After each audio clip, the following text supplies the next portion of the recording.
Number 8. Tracy Ray Rollins, Jr. One morning in early 2021, a Pennsylvania Department of Transportation worker found a woman's body near a highway exit outside Loganton. The remains belonged to Rebecca Landreth, a 47-year-old former fashion model and reality TV star who used to live in New York City. Someone had shot her multiple times in the face, neck, chest, and hand. During the autopsy, 18 bullets were removed from Landreth's body. Her pocket contained a slip of paper with the name and contact information of 29-year-old truck driver Tracy Ray Rollins, Jr. Evidence of brain matter, a flesh-like material, casings and bullet holes were found in the cab of Rollins' rig, which he had attempted to clean. Rollins initially denied knowing Landreth and told police he had traveled with a woman named Leslie. Hotel records and other clues revealed Landreth had been renting hotel rooms under the alias Leslie Myers, and cell phone records show that Rollins was in the same place at the same time as Landreth. By then, Rebecca had become estranged from her family. In 2016, she adopted a lifestyle of hitchhiking across the country, along with some arguably paranoid beliefs about government corruption. And she, unfortunately, eventually chose the wrong person to travel with. If convicted of Landreth's murder, Tracy Ray Rollins faces a lifetime behind bars. His lawyer has negotiated with prosecutors to avoid the death penalty. Number 7. Bill Hall, Jr. Bill and Frances Hall married in 1984 and established a multi-million-dollar trucking business together. They lived a luxurious lifestyle that most people could only dream of, including lavish homes and custom vehicles. But Bill had many affairs. He even got his cousin's wife pregnant. For reasons that only she may ever know, Frances forgave him. In 2010, he fell for a 28-year-old stripper named Bonnie Contreras. For 3 years, they dated in secret, while Bill paid for her apartment, cars, plastic surgery, and other costly indulgences. When he began losing interest in Bonnie, the exotic dancer got mad and taunted Frances about their affair. Frances snapped when Bonnie sent her a video of her and Bill being intimate. One day in 2013, she passed Bill on his motorcycle with Bonnie behind him in the family's SUV. She chased the pair in her car, repeatedly slamming into Bonnie's back bumper.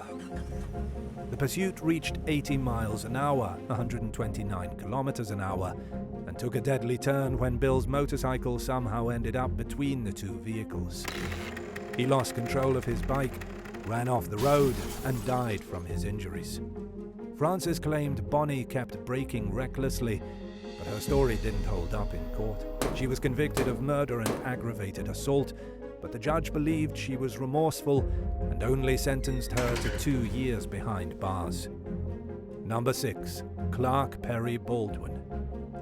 Clark Perry Baldwin was no longer behind the wheel of a big rig by the time some murders he committed in the early 90s finally caught up with him in 2020. The 58-year-old had killed a 32-year-old hitchhiker, Pamela McCall, and 2 other women in Tennessee and Wyoming nearly 30 years earlier when he was working as a long-haul truck driver based out of Iowa. 2 of Baldwin's victims were pregnant when they died, and he was married when he committed all 3 murders. The cases went unsolved until long after he quit trucking in the 1990s. Finally, 2 years ago, investigators connected Baldwin to the slayings through a process called genetic genealogy after a relative uploaded their genetic information to a DNA database. Detectives confirmed their suspicions by following Baldwin around and testing garbage that he discarded for his DNA. It was a match for the killers. Speaking with People magazine, prosecutor Brent Cooper pointed out that Baldwin must have thought that he had gotten away with his crimes by then. Cooper believes the suspect preyed on young women who frequented truck stops, and that it wouldn't surprise him if there were more victims out there that law enforcement simply doesn't know about. Baldwin strangled 2 of his victims to death and most likely bludgeoned the 3rd. Sadly, 2 of them were never identified and are only known by their nicknames, Bitter Creek Betty and I-90 Jane Doe. Cooper vowed to try identifying the women and to try finding out if there were other victims. In the meantime, Baldwin faces multiple murder charges in both Tennessee and Wyoming. Number 5. The Redhead Murders. During the 1970s and 80s, Jerry Johns worked as an independent trucker. He died in 2015, but the justice system seems intent on holding him accountable in a symbolic sense for some murders he's suspected of committing during his trucking career. In 1987, Johns was convicted of assaulting a woman he met at an adult club in Knox County, Tennessee. His past has caused investigators to wonder if he was responsible for what came to be known throughout the South as the Redhead Murders. The unsolved homicides occurred between 1978 and 1992 in Tennessee, Arkansas, Kentucky, Mississippi, Pennsylvania, and West Virginia, and involved victims with red or reddish hair, suggesting that their killer had a specific attraction to that hue. Detectives believe that a serial killer is responsible for murdering between 6 and 11 victims, and they have had their eye on Johns for quite some time, but have failed to connect him to the crimes because of a lack of evidence. In 2020, the Tennessee Bureau of Investigation, TBI, revealed that it was still working diligently to link Johns to any of the Redhead murders, or perhaps to disprove his involvement in the case. Solid proof in any form would be welcomed. Investigators have already connected Johns to one murder by finding his DNA on the victim's shirt and the blanket her body was wrapped in. It's enough to believe that he was involved in other killings, and so is the arrogant attitude that TBI agents recall him having when he was still alive, which reflected, in their words, someone who thought he could get away with murder. Number 4. Rogelio Aguilera Mederos.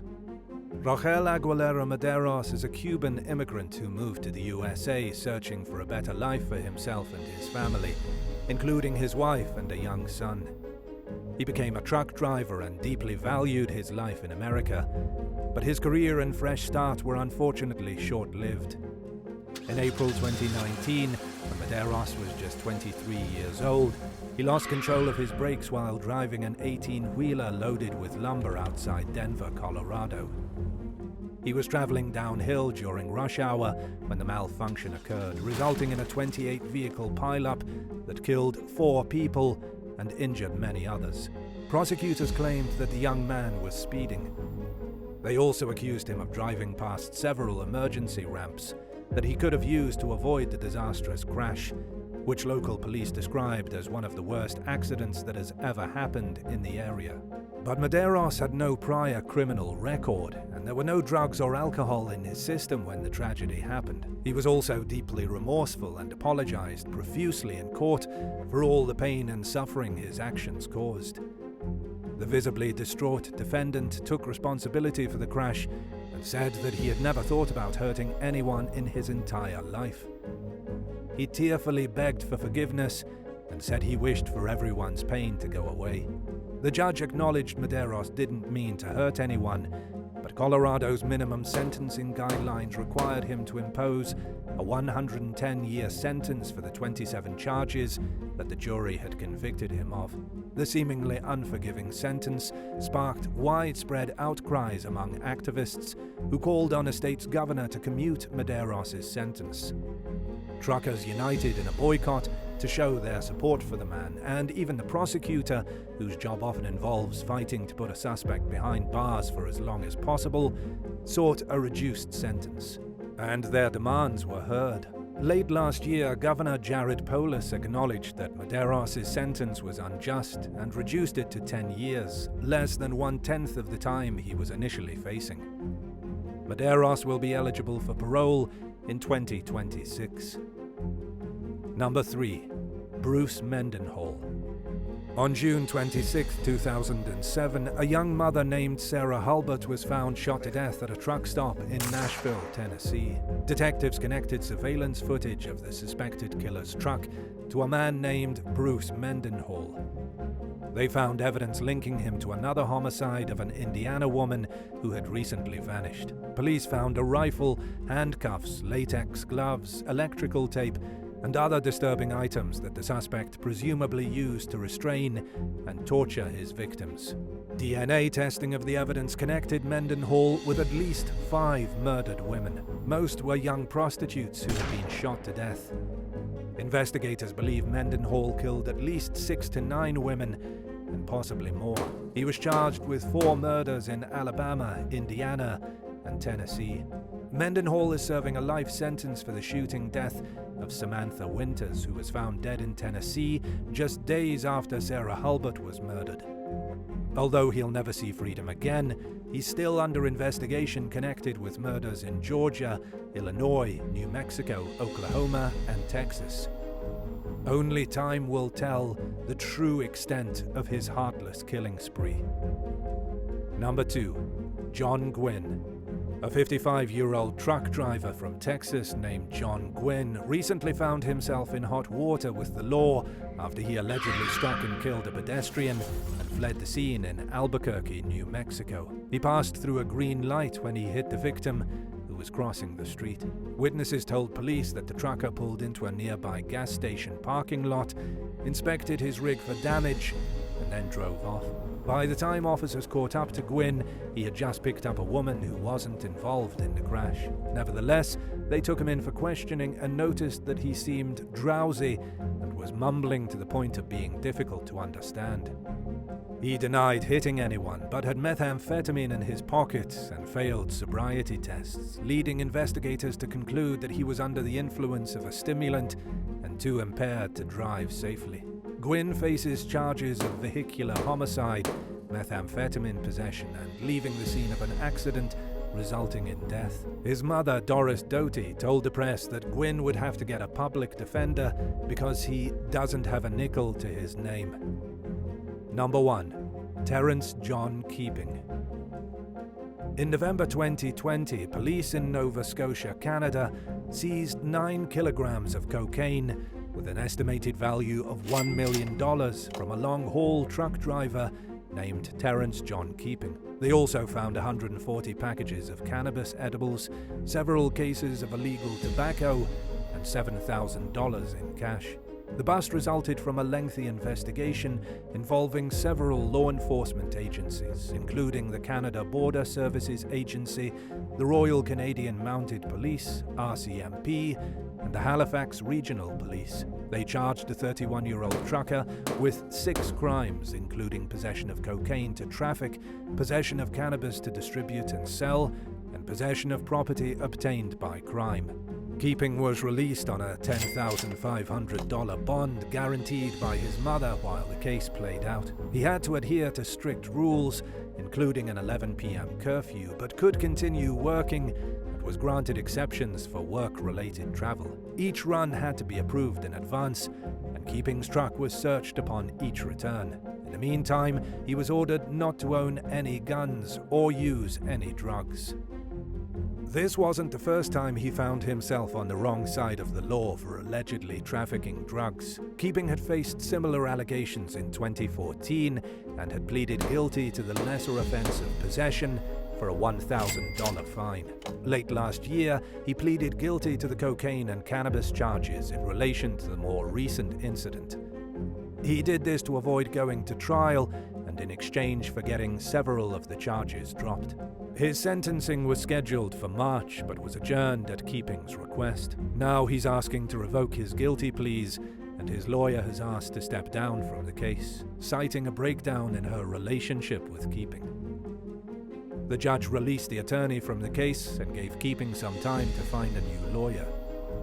He's due in court in late May to update the judge on how his search for new representation is going and schedule a hearing regarding his wish to withdraw his guilty pleas. Thanks for watching. Would you rather travel across the country with a trucker who's a complete stranger or get stuck on a cruise ship in the direct path of a hurricane? Let me know in the comments below. Remember to subscribe to the channel, and how about a thumbs up so I know you want to see more videos like this?